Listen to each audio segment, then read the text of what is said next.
በስመ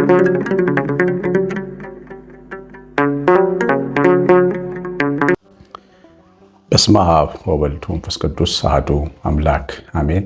የተወዳችሁ በጌታችን በኢየሱስ ክርስቶስ ሰማያዊ በሆነ ስፍራ መንፈሳዊ በሆነ በረከት የተባረካችሁ በብዙ ጸጋ ምሕረቱ በጎነቱ በሕይወት በጤና ያላችሁ እግዚአብሔር ይመስገን እያለን ጠዋትና ማታ እያመሰግን እንድንኖር አባትና አምላክ የሆናችሁ በጌታችን በኢየሱስ ክርስቶስ ንጹሕ ደም ከሞት እጅ ተገዝታችሁ የዘላለም ክብር ባለቤቶች ሆናችሁ ሁላችሁ እንደምንቆያችሁ ሁሉን የሚችል አምላክ ጌታ መድኃኒት ኢየሱስ ክርስቶስ ከሰማይ አባቱ ጋር ከመንፈስ ቅዱስ ጋር በአንድነት በሦስትነቱ የተወደደ የተመሰገነ ይሁን። የእግዚአብሔር ልጆች ዛሬ ኦሪት ዘፍጥረት ምዕራፍ 26 ላይ ከተጻፈው የይስሐቅ ታሪክ ውስጥ ቁጥር 16 ላይ ከኛ በርትተሃልና ተለይተህ ሂድ የሚለውን ሐሳብ ነው መንፈስ ቅዱስ የሚናገረን። እንግዲህ እግዚአብሔር ልጆች ስለ ይስሐቅ ሁላችንም ብዙ ነገሮች እናውቃለን። የአብርሃም ልጅ ነው። በስተርጅና የተወለደው እግዚአብሔር ሳቅ አረገልኝ ስትል ስሙን ሳራ ይስሐቅ ያለችው ስሙ ላይ ደስታ በረከት ያለበት ልጅ ነው። እንግዲህ ስም ትልቅ ፋክተር አሉ በሕይወታችን ታውቃላችሁ። ሁሌ ለልጆቻችን ስም ስናወጣ መጠንቀቅ አለብን። ምን ማለት ነው? መጽሐፍ ቅዱስ ላይ ስላለ ብቻ ሳይሆን ምን ማለትም እንደሆነ ጭምር ከነትርጉሙ ከነይዘቱ ማወቅ መጠንቀቅ ያስፈልጋል። ያው ደስታ ማለት ነው፣ ሳቅ በረከት ማለት ነው የይስሐቅ ስም። አባቱ ከሞተ በኋላ እንግዲህ እሱ በምድሩ ላይ የአባቱን ወንበር ተክቶ የአባቱን አምላክ እያመለከ እግዚአብሔርን ያህዌን እያመለከ በመንገዱ ይሄድ ነበረና ድርቅ እንደመጣ ይሄ ምዕራፍ ይነግረናል። በአብርሃም ዘመን እንደነበረ አይነት ድርቅ አብርሃምና ሳራ ተሰደው ግብፅ ሀገር የወረዱበት ድርቅ አይነት መምጣቱን ታሪኩ ይነግረናልና እግዚአብሔር ግን ግብፅ ሀገር እንዳይወርድ እንደከለከለው እናያለን። ሁሌ ችግርን አንድ አይነት በሆነ መንገድ አንፈታም። አባታችን እናታችን በፈታችበት መንገድ ላንፈታው እንችላለን። እኛ የፈታነውን መንገድ ደግሞ ወላጆቻችን ልጆቻችን ላይ ይጠቀሙበት ይችላሉ። ግን ሁልጊዜ እግዚአብሔር የሚለውን መስማት በእግዚአብሔር ምሪት መኖር የተሻለ ነው እና ይስሐቅ እግዚአብሔር ያለውን ሰምቶ ወደ ጌራራ ወደ ፍልስጤም ንጉሥ መሄዱን ይነግረናል። አጋጣሚ በጣም ጥሩ መልካም የሆነ አቤሜሌክ የሚባል ንጉሥ ነበር የተቀበለው እና ያው ሀገር ሰጠው ማለት ነው። በዛም እያረሰ እንዲኖር በጎቹ እንዲያረባ እንዳይነካ ሚስቱን ማንም እንዳይነካበት ርብቃን ከትልቅ አዋጅ ጋር አክብሮ አስቀመጠው። ይሄ ሁሉ የእግዚአብሔር ጸጋ ነው። አስቀድሞ በመንገዱ እኔ አልተውህም ባርክሃለሁ ጠብቅሃለሁ ብሎታል እና እግዚአብሔር የገባውን ኪዳን እያመነ ስለሚኖር በእውነትም በሄደበት ቦታ ሁሉ ሞገስ ነበረ። እግዚአብሔርን የሚወዱ ሰዎች፣ እግዚአብሔርን ከልባቸው የሚያምኑ ሰዎች፣ እግዚአብሔር አለልኝ የሚሉ ሰዎች በሄዱበት ቦታ ማንም አይነካቸውም። አረብ ሀገር ይኖሩ፣ ሰለጠነው ዓለም ይኖሩ፣ አፍሪካ በረሃ ውስጥ ይኖሩ፣ እግዚአብሔር ከነሱ ጋር የሆኑ ሰዎች በየትኛው መንገድ ያልፋሉ። ስደት የወጡ በረሃውን አልፈው ወደሚፈልጉበት ቦታ ይደርሳሉ። እግዚአብሔር ከነሱ ጋር የሆኑ ሰዎች በባህር መንገድ ላይ ቢሄዱ ሳይሞቱ ወደ ወደባቸው ይደርሳሉ። እናንተ እግዚአብሔር ልጆች እግዚአብሔር አለልኝ ማለት ቀላል እንዳይመስላችሁ። የአባቴ አምላክ የአብርሃም ይስሐቅ ያዕቆብ አምላክ የጌታችን የክርስቶስ አባት እግዚአብሔር አለልኝ ማለት ትልቅ ነገር ነው። በጣም ትልቅ ነው። ጌታዬ መድኃኒቴ ኢየሱስ በቀኝ አለ ቆሟል ማለት በመንገድ ሁሉ በጣም ትልቅ እምነት ነው። ይህንን እምነት መልመድ ያስፈልጋል። ሁላችንም በጋራ እግዚአብሔር አለ እንላለን።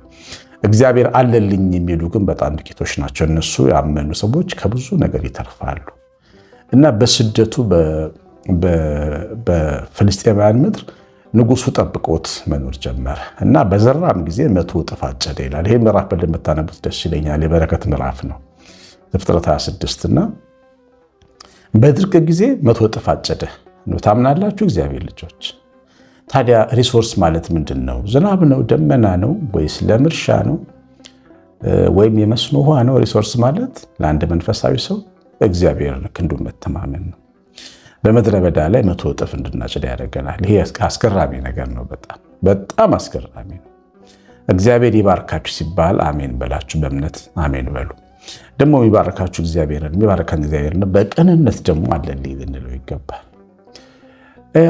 አሁን 100 እጥፍ እያጨደ እየበረታ በመንጋው እየበዛለት ጎተራ እየሞላለት ሲመጣ ጠላቶች ተነሱበት፣ የሚጠሉት መጡበት። እግዚአብሔር ሲባርክ ይወላችሁ አስገራሚ ነው፣ አስተማሪ ነው፣ አስደናቂ ነው። ብዙ ሰዎች እኛን እያዩ ወይ እግዚአብሔር ድንቅ ባራኪ አምላክ አይደለ ብለው ይደሰቱብናል። ግን በዛው ልክ ደግሞ ሊያጠፉ የሚፈልጉ ሰዎች ሊነሱ ይችላሉ እና በበረከታችሁ ደጅ የሚቆሙ ስንት ጠላቶች እንዳሉ አታውቁ? በድሮ ዘመን መተቱም አስማቱም አይጥ እየገነዙ ምን እየገነዙ ዶሮ እያዞሩ በግ እያዞሩ የሚጥሉ ብዙ ሰዎች ነበሩ። ሰው ሲባረክ ሲያልፍለት፣ ስራው ሲሳካለት እሱን ለመጣል ያመኑ ሰዎች ምንም ሳይሆን ተሻግረዋል። አያችሁ፣ ጠላት ይመጣል ነው፣ ምቀኞች ይመጣሉ፣ ይነሳሉ። ይሄ የመባረካችን የመብለጣችን ምልክት ነው። ከኋላችን ያሉ ሰዎች ሁሌ ከፊት ስንቀድም እንደዚህ ሊሆኑ ይችላሉ። የፍልስጤማውያን አንዳንድ ሰዎች በይስሐቅ ላይ ማንጎራጎር ጀመሩ። ከኛ በለጠ አሉ። አሁን በሳውዝ አፍሪካ እንደምናየው ማለት ነው። የሳውዝ አፍሪካ ሰዎች ምናልባት አላቅም ብዙ ስለነሱ፣ ግን ስራ የሰራው አልመሰለኝም። የተበለጡት ባለመስራታቸው ነው። ኢትዮጵያውያን አፍሪካውያን ግን ለፍተው ራሳቸውን አሻሻሉ። እነሱን ሰዎች መግደል ወይም ደግሞ ከሀገራችን ውጡልን ማለት ፍትሃዊ አይደለም። ሀገር ላይ መቅሰፍትና መርገም ያመጣል። ሰው ሰርቶ ከተሻሻለ መመስገን እንጂ መገደል የለበት። እንደዚህ ነው የፍልስጤም ሰዎችን በይስሐቅ ላይ ተነሱበት። እግዚአብሔር ይጠብቀው ነበር ቃሉን ስለማይበላ የማንንም ሰው አደራ በልቶ አቅም የኛ አምላክ እና ንጉሱ ጠራውና አንተ ከኛ ስለበረታ ከኛ ተለይተህ ሄዳለህ፣ ጠላቶች አሉብህ፣ ይገሉሃል፣ ያጠፉሃል፣ በአንተ አምላክ ደግሞ እኛ እንቀጣለን ተው ብሎ መከረው። እና ሰዎች ይወላችሁ ጠላት ብዙ ጊዜ ወዳጅ በክፉ ቀን ይታወቃል ይባላል አይደል? እግዚአብሔር ልጆች ሰው በችግር ጊዜ በመከራ ጊዜ ሰው በሚፈልግበት ሰዓት ሰው ሲያገኝ ወዳጅ በትክክል በዛ ቀን ይታወቃል። ግን ይገርማችኋል ወዳጅ የሚታወቀው ሲኖረን ስናገኝ፣ ስንበልጥ፣ ወርቅ ስንለብስ፣ ነጭ ስንለብስ፣ ስንቀደስ፣ ለስጋው ደግሞ ስንበቃ፣ ህይወታችን ሲባረክ ወዳጆቻችን ያኔ ነው የሚታወቁት። ለመሰላችሁ እውነተኛ ወዳጆች ያልሆኑት ትተውን ነው የሚሄዱት። ተለይና ሂድ ሊሉ ይችላሉ። በእኛ በቃ ሲበለጡ ሰዎች ጠላቶች ሊሆኑ ይችላሉ። ሲያምርባችሁ አሁን ዛሬ አብረዋችሁ ያሉ ሰዎች በጣም ስትበልጡና ስታምሩ እንደ ንጋት ብርሃን ስትደምቁ ምን እንደሚያደርጉ አታውቁ። ስለዚህ እውነተኛ ወዳጅ በመከራም ጊዜ ብቻም ሳይሆን በደስታም ቀን ይታወቃል። ሲያልፍላችሁ ልል የሚሉ ሰዎች እና ስትወድቁ ልል የሚሉ ሰዎች፣ ሲያልፍላችሁ ልል የሚሉ ሰዎች እነዚህ በጣም ወዳጆቻችሁ ናቸው። ስትበልጧቸው ለመጣል እናንተ የሚፈልጉ ወይ ቢያንስ ዝም የሚሉ ምንም የማይናገሩ ደግሞ ቅናታቸውን የማይቆጣጠሩ ሰዎች አሉ። እና ይኸውላችሁ ወዳጅ በደስታም በሙላትም በበረከትም ቀን ይታወቃል። የእኛ ወዳጅ ብቻም ሳይሆን እኛም ወዳጆች መሆናችን በዛ ነው የሚለካው። እንወቁ። በዙሪያችን ባሉ ቤተሰቦቻችን፣ ጓደኞቻችን ወዳጆች መሆናችን የሚታወቀው በዚህ ቅንነታችን ነው። አንድ መምህር ጋር አብሬ እዚህ ክፍለ ሀገር ሐዋሳ ነኝ ያለሁት። መምህሩ አብሮኝ አጠገቤ የሚያገለግለው መምህር እያወራኝ ነበር ስለ ባህሪው፣ ስለ አንዳንድ ነገሮች ሲነግረኝ እኔ ሰው አምሮበት ሳይደሰታለሁ አለኝ። ድሮ የማውቀው ሰው አምሮበት ደምቆ ቆንጆ ልብስ ለብሶ ስመለከት ደስ ይለኛል። ይህ ሰው እውነተኛ ወዳጅ ነው ማለት ነው። ደግሞ ምን አገኘ ብሎ የሚበሳጭ ደግሞ አለ፣ የሚቆጣ አለ፣ ሌላ ስም የሚሰጥ አለ። ስንቶች ተዋርደዋል በሀገራቸው ሰዎች። ሰው ቀብረው ነው፣ አህያ ቀብረው ነው፣ ውሻ ቀብረው ነው እያሉ ከጠንቋ ጋር እየተመካከሩ ስማቸውን እያጠፉባቸው ሰርተው የለፉና ያገኙ ሰዎችን አንገታቸውን ነፍተው እንዲሄዱ ያደርጓቸው ብዙ ክፉ ሰዎች አሉ። ሰርተው የማያውቁ ሰዎች። በረከትና ስኬት በታምራት አይመጣም እግዚአብሔር ካረዳ በስተቀር። መስራት ያስፈልጋል፣ መልፋት ያስፈልጋል። እና ሰው ደግሞ ለፍቶ ሲሻሻል፣ ህይወቱ ሲበረክት፣ ሲባረክ፣ እግዚአብሔር ሲያስበው ደስ ሊለን ይገባል። እኛ የእውነተኛ ወዳጅነታችን ማረጋገጫ ይሄ ነው።